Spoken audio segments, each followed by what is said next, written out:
हाँ जी, 220 वोल्ट पर AC DC की तुलना में अधिक खतरनाक है। क्यों, समझाइए। बहुत सारे कंफ्यूजन में रहते हैं कि सर खतरनाक तो डीसी होती है जो सीधी जाती है, और एसी तो ऊपर नीचे जाती है, तो खतरनाक तो एसी नहीं होनी चाहिए, डीसी होनी चाहिए। लेकिन आप लोगों का ये जो थिंकिंग है वो गलत है। क्यों, उसका कारण मैं आपको लोगों को बताने वाला हूँ, तो ध्यान से इस वीडियो को पूरा देख लेना।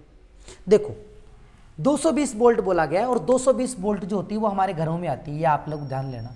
घरों में जो आने वाली है वो 220 वोल्ट है, और आवृत्ति जो होती है वो 50 हर्ट्ज है भारत के अंदर। तो अब बात आ रही है कि 220 वोल्टेज, तो डीसी करंट जो होती है, डीसी करंट वो होती है ये डीसी करंट होती है। यानी यहाँ पर अगर मैं वी बताऊँ तो ये 220 वोल्ट है। कितना है ये? 220 वोल्ट, 220 है ये।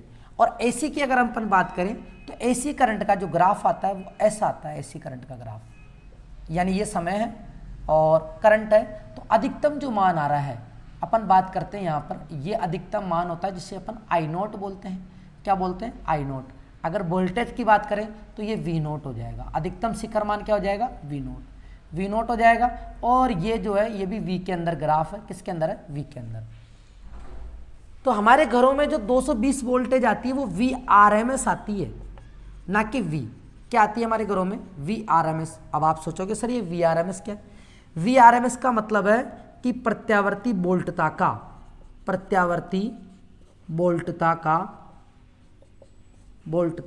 का वर्ग माध्य मूल मान।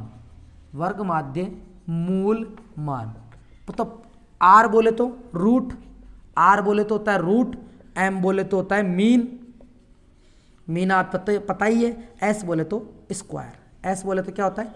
स्क्वायर। तो ये रूट मीन स्क्वायर होता है, यानी प्रत्यावर्ती वोल्टता का वर्ग माध्य मूल मान। तो हमारे घरों में जो 220 वोल्टेज आती है वो वी आर एम एस आती है, ध्यान रख लेना। वी आर एम एस आती है हमारे घरों के अंदर। और वी आर एम एस क्या होती है?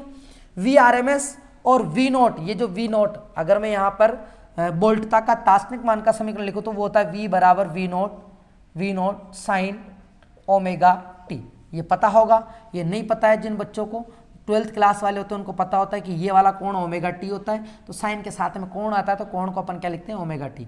आप तो केवल इतना सा जानो कि ये क्या है? शिखर मान, अधिकतम मान क्या है? वी नोट है, वी नोट है। और ये क्या है? वी है तात्कालिक मान जो बार बार बदलता रहता है, जिसका मान अपन इससे ज्ञात कर सकते हैं।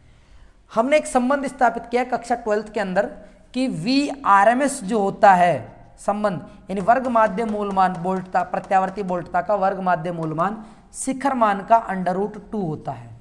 शिखर मान का क्या होता है? बटा में √2 होता है। यानी वी आर एम एस बराबर होता है वी नोट बटा √2। आप इसे ये भी लिख सकते हो कि वी आर एम एस जो होता है वो 0.707 वी नोट होता है, वी नोट होता है। ठीक है, कितना होता है वी आर एम एस बराबर?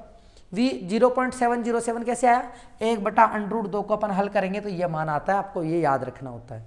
तो वी आर एम एस बराबर 0.707 वी नोट है। हमें क्या दिया हुआ है?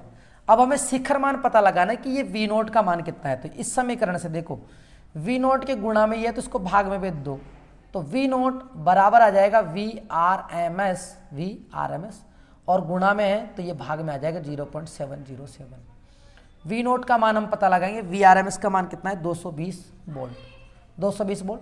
भाग लगा दो 0.707 का भाग लगा दो।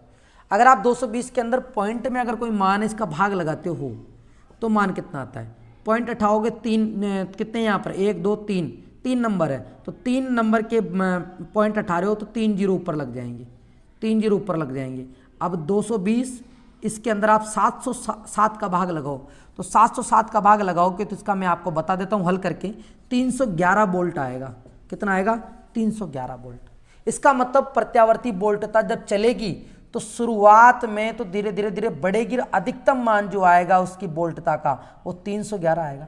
लेकिन दृष्ट धारा के मान में कोई बदलाव नहीं आएगा, वो तो 220 वोल्ट ही रहेगी, वो तो 220 ही वोल्ट रहेगी। लेकिन जो एसी करंट है उसका वीआरएमएस मान 220 वोल्ट है, तो इसका अधिकतम मान जो आएगा वो 311 वोल्ट आएगा। अब आप बताओ 220 वोल्ट का झटका और 311 वोल्ट का झटका, तो कौन सा खतरनाक हुआ? 311 वोल्ट का झटका खतरनाक हुआ ना। तो 311 यानी 1 सेकंड के अंदर ये 311 प्लस का मान आएगा और माइनस का भी आएगा। तो 1 सेकंड तो भाई बहुत कम समय है, तो यानी 311 का झटका लगेगा अगर कोई करंट लग गया तो। एसी और डीसी, एसी का अगर करंट लगेगा तो 311 वोल्ट का झटका लगेगा उसे, और अगर 220 वोल्ट पर डीसी का तो 220 वोल्ट का लगेगा, 311 का नहीं लगेगा। क्यों? क्योंकि डीसी समय के साथ नहीं बदल सकते, तो डीसी का मान तो 220 वोल्ट ही रहेगा, और एसी का मान कितना हो जाएगा? 311 वोल्ट हो जाएगा। तो आप लोग ये बात समझ गए होंगे कि क्यों कहा जाता है कि 220 वोल्ट पर एसी डीसी की तुलना में अधिक खतरनाक होती है। तो इसका कारण यही है कि 220 वोल्ट जो है उसका वर्ग माध्य मूलमान होता है, और वर्ग माध्य मूलमान जो आता है वो यहाँ पर आता है, इस लाइन के यहाँ पर आता है VRMS। तो अधिकतम मान तो ये हुआ ना, तो अधिकतम मान कितना आया? 311। तो 311 वोल्ट का झटका लगेगा अगर प्रत्यावर्ती धारा, अगर किसी को करंट लग गया तो, इसीलिए इसको खतरनाक बताया जाता है। तो उम्मीद है आप लोगों को ये बात समझ में आ गई होगी। थोड़ा लिखा हुआ आप लोगों को इधर उधर दिख रहा है, तो बस समझाना था, मेरा पर्पज समझा दिया है। और ये फॉर्मूला आपको याद रहना चाहिए, VRMS जो होता है वो शिखर मान का बटा में √2 होना है। VRMS बराबर V0 बटा √2 होता है, और ये दार्शनिक मान का समीकरण होता है। ये सब कक्षा 12th वालों के लिए है, और ये बोर्ड एग्जाम में पूछा भी जा सकता है। तो इम्पोर्टेंट है कि क्यों खतरनाक बोला जाता है इसे, तो आप ये सूत्र से मान ज्ञात कर सकते हो। ठीक है, उम्मीद है आपको ये वीडियो समझ में आया होगा और अच्छा भी लगा होगा। तो इसे लाइक, शेयर एंड सब्सक्राइब करना। Thank you. जय हिंद, जय भारत।